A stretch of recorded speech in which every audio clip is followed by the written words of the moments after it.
Hey friends, I'm back. I don't know if you even noticed that I was gone for like 3 weeks, but I was. I had a medical emergency, kinda.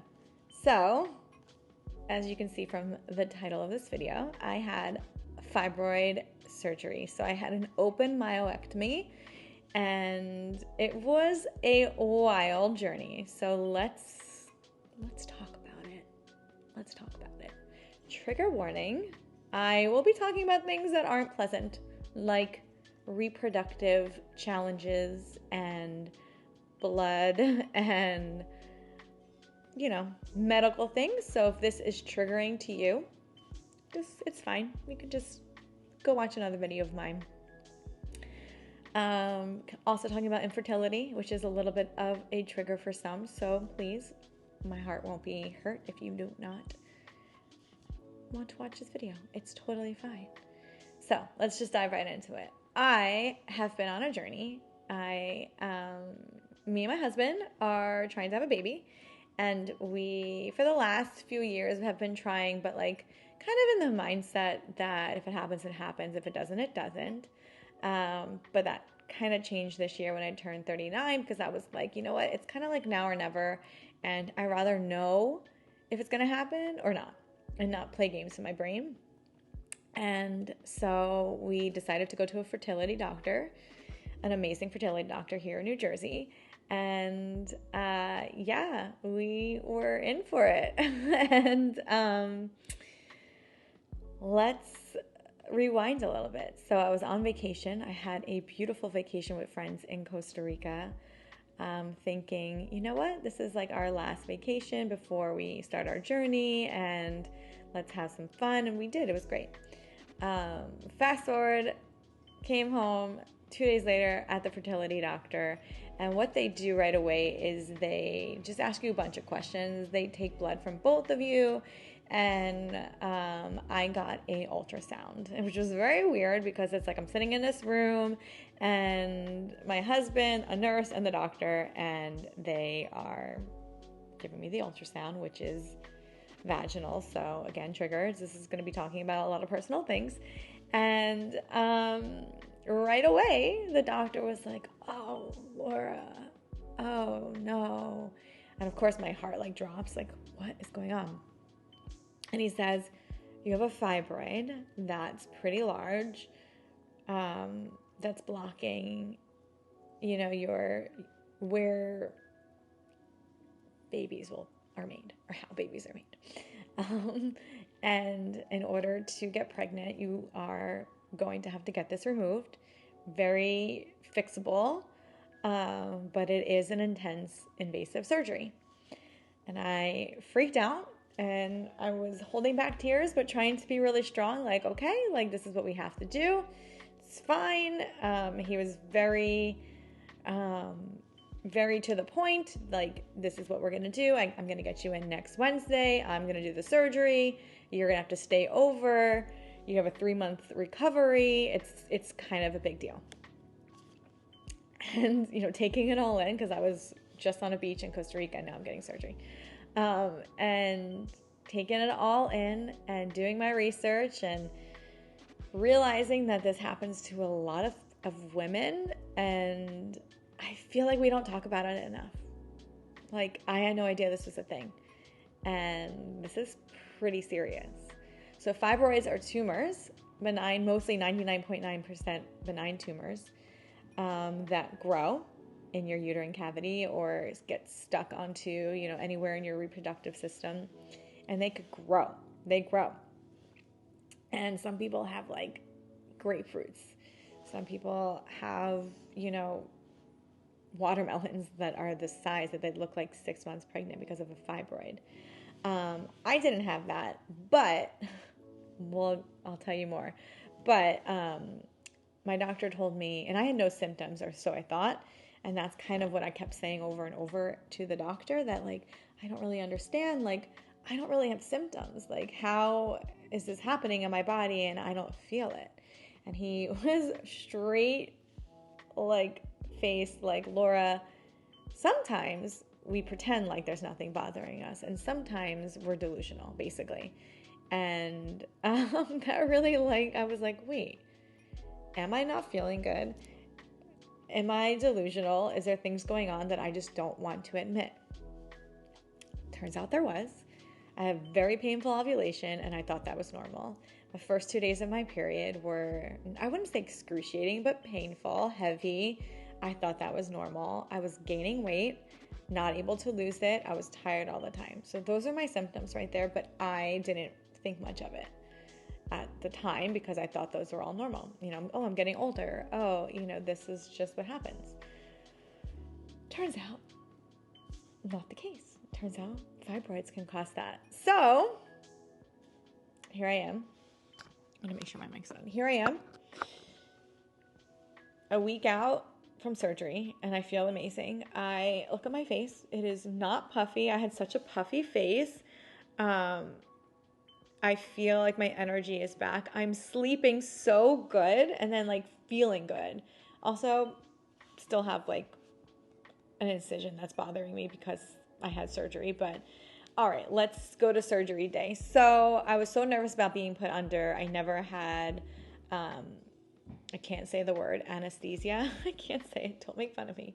I had an anesthesiologist that was so sweet that made me feel so much better. My doctors were amazing. They all made me feel better, but I was still nervous. So right before surgery, I had a few days where I was doing emotional freedom technique, EFT. I had a great session with an amazing practitioner who helped me so much. I was trying to get my body to be really calm before surgery. I've never had surgery before, but I just really felt like if I calmed my body, that I would have a better experience. My mind, however, was kind of back and forth about being put under, recovery, what if they have to take my uterus, all these kind of thoughts. And I actually just sat with them and let them pass. I was like, okay, these are real thoughts. These are real feelings. These are valid. Let's sit with that. What if that's the case? What if that happens? Okay, so we'll deal with it. And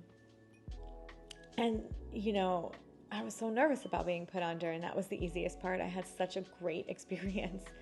So if you're worried about that, do not. The doctors, they know what they're doing. They do this all the time. So I had a really good anesthesiologist who I explained that I was really nervous and that this was my first surgery, and he made me feel better. And right before, he gave me Xanax basically through my veins, and then I felt totally fine. And I was being pushed into the OR, still a little bit nervous. And then he was like, in 20 seconds, you're not going to remember anything. And he was right. I didn't remember anything. And it was like this. I woke up, which felt like 3 seconds later, but it was 2.5 hours later, to a really wonderful nurse and the anesthesiologist asking me if I was okay. I felt great. I was a little nauseous. I did have to get some medicine right away to make me feel less nauseous because I didn't want to throw up because I had my incision, which was hurting. I got some pain medicine, which helped. But the overall experience of waking up wasn't super pleasant, but also I had my wits about myself. That's kind of what I was nervous about, that I was going to wake up not okay, or embarrass myself, and that didn't happen. They were so sweet to me. I'm going back and seeing if I'm missing anything. I don't think so. So then I'm given my phone right away, and I'm texting my husband hey, I'm awake. Hey, what's going on? And he was like, you have your uterus. And I was like, yay. The nurse was like, you do, it's fine. You're good. Turns out I had 8 fibroids.